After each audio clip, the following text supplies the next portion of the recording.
Naaresto na ng pulisya ang tatlong ng hold-up ng dalawang college students sa Novaliches, Quezon City noong Sabado ng gabi na nag-viral pa sa social media ang ginawang pagtakas. Ang mga sospek, itinanggi naman na pang-hold up ang kanilang ginawa sa mga biktima. Erlo Bringas sa balita.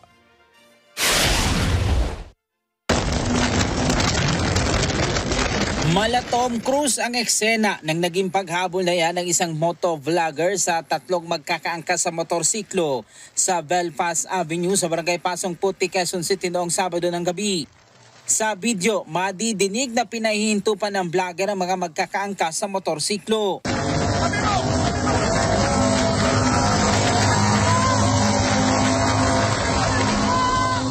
Kita din ang hawak nilang pink na bag na kanilang kinuha sa kanilang biniktima. Nangyari ang paghabol ng vlogger sa mga rider matapos lumapit at magpatulong sa kanya ang isang food delivery rider na habulin ang mga ito na nang hold up pala sa dalawang college students sa Barangay Pasong Putik, Novaliches, Quezon City.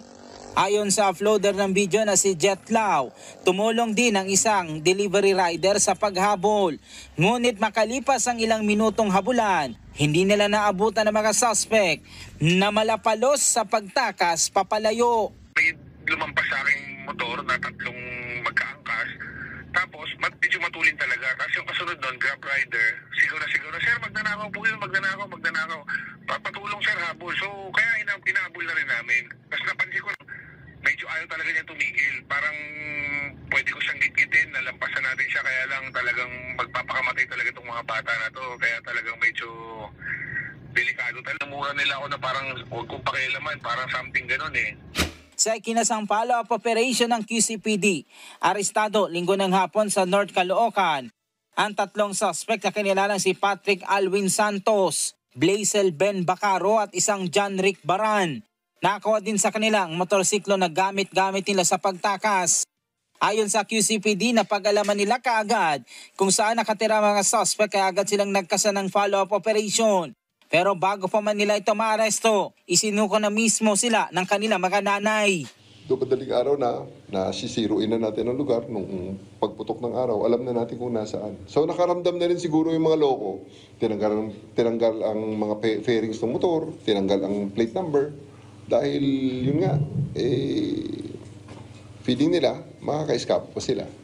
Isunrender ang isa ng nanay nung isa sa mga suspect at isinama yung isang kasama. Tapos nung ang dalawa ay nandun na, hawak na ating mga pulis na nandun nagpa-follow up, sinundo sa bahay yung isa. Hindi na nabawi pa ninakaw na bag na mga ito na naglalaman ng cellphone at wallet na may 500 piso. Na-recover din ang kutsilyo na ipinantutok ng mga ito sa biktima. Ang mga suspect, aminado namang galing sila sa inuman at napagkamalan lang ang biktima na kliyente ni Santos na nanloko sa kanya at hindi nagbayad ng 5,000 piso sa ginawa nitong massage service. Ang dalawang kasamaan din ni Santos, iginit namang wala silang kinalaman at nadamay lang daw sila. May kliyente po kasi ako before na nagkatraso sa akin. Hawig na hawig talaga ng lalaki kasi. Sobra. Hawig na hawig sobra. Yun lumapit ako. Tititigan kasi namin. Pero wala pa ng intensyon na kasi yung lumapit kami, akala ko, hold up. Sumigaw agad yung lalaki, tapos yung babae binigay yung bag. Dala nyo lang yung bag sa kaba? Tapos tinapon lang. Eh anong masasabi nyo? Nireklamo kayo? Yun yan. May niya nakapatoran din sa maling pangyayari. Ba't naman kayo nang hold up? Oo. Di naman po namin sila in-hold up. Kusa naman po yung binigay po. Yung nagbabae yung Ay ba, tinakot nyo ba? Tinakot nyo kaya binigay? Ganun ba? Hindi naman po namin siya tinakot. Tatanungin pa lang naman namin siya sa na kung siya ba yun. Bigla siya tumakbo kagad. Sabay nagsisigaw na daw, magnanakaw daw kami. Hindi po namin planong hold upin yun. Padaan lang po kami doon. Anong masasabi nyo? Dito kayo? Nireklamo kayo? Sana po, iurong na po yung kaso namin. Ate kuya, Pinapamalangka po namin na kayo yung kliyente ng kasama namin. Pasensya na po talaga. Maharap ang mga suspect sa kasong robbery habang nasa kustodiyan ng mga ito ng QCPD. Erlo Bringas para sa Mata ng Agila. Matatag, matapa, matapat.